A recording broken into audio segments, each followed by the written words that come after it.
Welcome to Series 3 of The Joy of Writing. I'm your host, Mark Carew, author of 3 novels, and someone who is interested in how other writers write, why they do it, and the fun or joy they get from their writing. You can leave feedback on any of the episodes at podchaser.com/The Joy of Writing.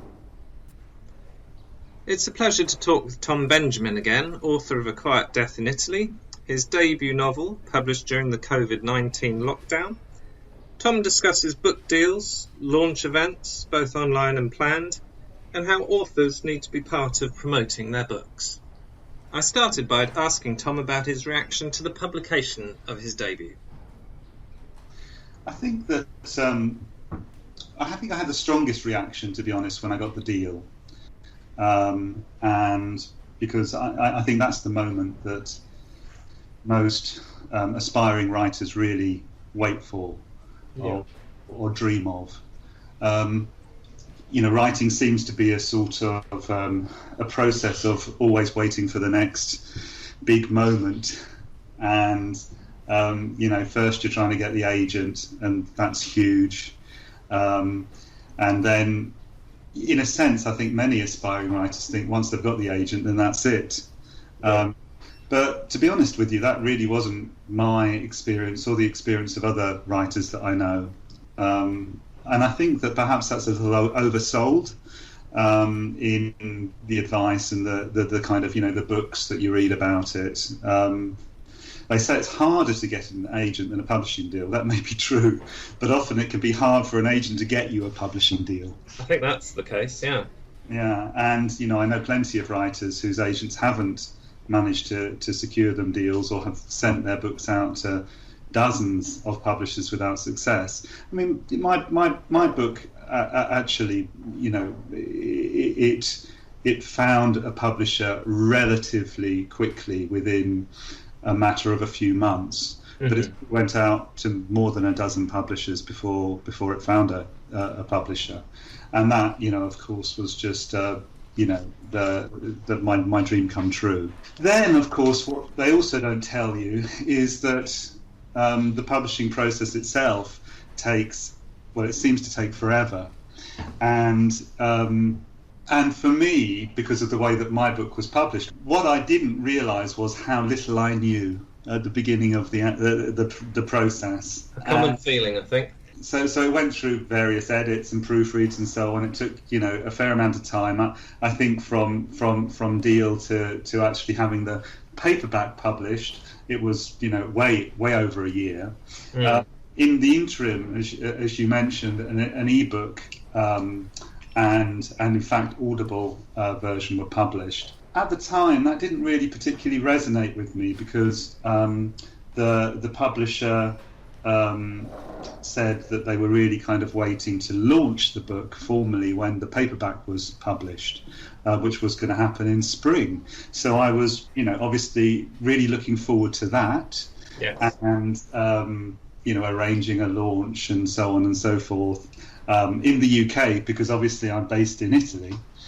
Then, of course, COVID hit, and so that kind of transformed the context of the launch itself. Has it delayed the sort of like a physical launch party in whatever location? I was at the early stages of planning a launch in a bookshop in central London, and I mean, I'm not one of these kind of big hitter debuts that you read about that get these £1 million advances or anything like that.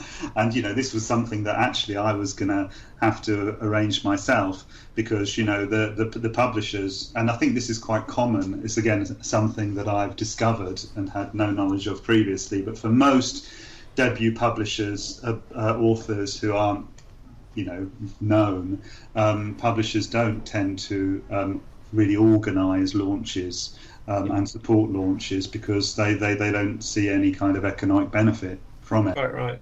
Yeah, they will support you. They'll send books along and they will pay for the drinks if you're lucky. But that's about it. But and they will attend. But it's not something that they will kind of say, which I expected. a sort of launch in a big place and all the rest. But I found I was having to do it myself, and then of course COVID came along, and that was that just was not going to happen. So for me, and like most of us when we were hit by COVID, the whole process became truly kind of unreal. And my launch date, May the 21st, came, and I did arrange something for it. I arranged a Zoom launch, which you can find on my website, tombenjamin.com, and where I put the launch.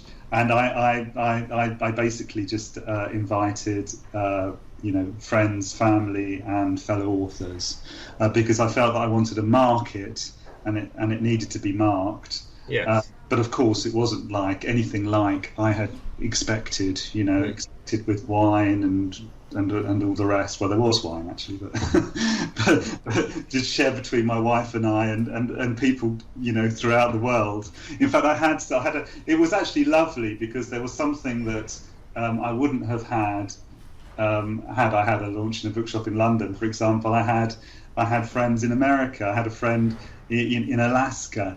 Another friend in Canada, and then friends in France and things. So that was lovely, in fact. Well, virtual wine tasting shot up during lockdown, and I think there's still as much fun, maybe more. I don't know. I've enjoyed a couple. So at least you marked that momentous occasion. Yeah. That's great. And you think maybe the Central London Bookshop event might go ahead sometime? No. Shame. No, I am actually planning a sort of secondary launch. Sounds a bit like a spaceship or something. Yeah. Here in Italy, in Bologna. Right.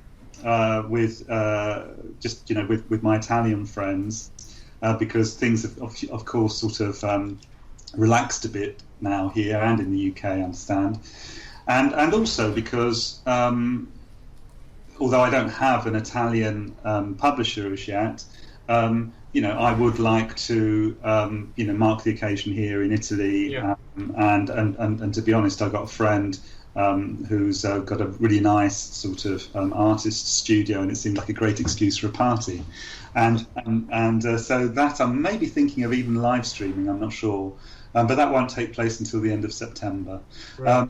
But my second book is out in ebook. I presume it will be out the same time as my first book, which will be like autumn this year. Mm-hmm. So in a sense, that will also, that kind of secondary launch will probably kind of mark the end of my sort of active publicity around the first book. And your second book, the hunting season, and there's a little extract of it in A Quiet Death in Italy. That again is set in Bologna? Yeah, I mean, the series, the Daniel Lester series, is set in Bologna. It features my English detective basically kind of unravelling the mystery of the city as he unravels mysteries in the city itself. And the second book looks at food. If the first book was really around the kind of political and radical roots and atmosphere of Bologna, I think the second book, The Hunting Season, is more, in a sense, concerned about the now of Bologna and the way that Bologna is trying to sort of position itself as Città del Cibo, city of food, and that kind of interested me from a sort of an authenticity perspective, really, because it sells itself a lot on authenticity, and Italian culture is very much based around the senses. I mean, Italian, to my knowledge, is the only word where the only language where beauty is a synonym for good. Yes. And so you have like this, this idea, and that kind of goes, that sort of drills down into food and authenticity and goodness and beauty. And I found that very, very interesting, and I found that an interesting sort of concept to sort of play with, and that kind of fed into stories that I was hearing about the authenticity of food in the area, and specifically truffles and the truffle trade, which is worth a lot of money, isn't it? Which is worth a lot of money, and so I thought that was kind of worth exploring. And also we entered the countryside around Bologna, which again is a bit less known, like the city itself, Emilia-Romagna, which is a kind of wild. It was very much partisan country, and there's still very much a kind of partisan ethos in the hills, and a bit of a kind of smuggling kind of culture going on and so on. So I thought I'd play with that really and explore that. So that's the sort of subject of the second book. And was the second book any easier to write than the first? I don't know how long the first might have taken for you to... Yeah, I mean, the first book took 1 year plus about 30. Yes, 30 thinking about it, yeah. Yes, in so much as, I've been writing since I can remember, since I was, started writing my poetry when I was an Adrian Mole sort of age, and then I was writing fiction, and I've been writing fiction since I was a teenager, and writing books since I was in my sort of mid-20s, and the A Quiet Death in Italy was the first book that was traditionally published, and in fact I wrote another version of it before I wrote A Quiet Death in Italy, because I had the idea. So I moved to Bologna over a dozen years ago, and I actually commuted for a few years after that between London and Bologna every week. Mm-hmm. So I didn't really settle down here until about 8 years ago, or have you. And then I started, so I had to sort of learn the language, and I wasn't an Italophile really before then. I came to Italy almost by accident. My wife's Italian; she was offered a job here, and so, which I think, in a sense, was an advantage, because for a writer, I kind of came to it quite cold. I didn't really have. I think it's Beppe Severnini who was the London correspondent for Il Corriere della Sera, and he wrote that foreign writers tend to write about their love affair, about was it something like about their love affair with Italy, or their diaries of disappointment. Oh. I really wanted it, and I didn't want to write either. Yeah. And when I didn't really have any sort of assumptions about Italy, neither good nor bad, and I hope that my fiction reflects that, because I think that it clearly kind of shows I do, and I have grown to love Italy, but at the same time I am sort of like a critical friend, if you like. Mm-hmm.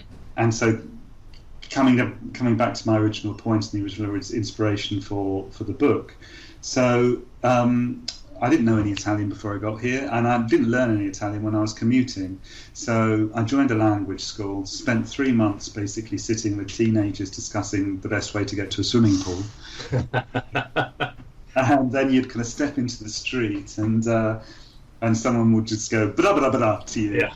You have no idea what they were saying. So I thought, what's this hopeless? And through a friend, because obviously everything in Italy is through a friend, I managed to get a job working as basically a bouncer at the door of a homeless canteen.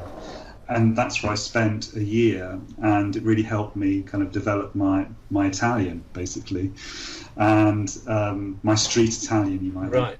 And had you had previous work as a bouncer? I don't know if you're are you that type of person? No, and I'm definitely not that type of person at all. But I would say I had one very useful qualification, which was I'm 6'3". Right. And although I'm not kind of built, like a rugby player or whatever, I am quite a lot taller than the average Italian. So that was my main qualification, basically. You got the job. Yeah, and it was a real eye opener. Obviously, I mean, I actually have a background in international development as well as policing and as a reporter, and I'd spent a lot of time in the developing world and been in lots of sort of challenging environments. But to be honest, it'd always been sort of like a professional tourist. I would sort of go in and go out. I might stay for a while in some places, but it was always a place that I could leave. But now I was going in, day out. And yeah, of course, I was still sort of detached from it, but I was also having to, be pretty hands-on in certain circumstances and so on.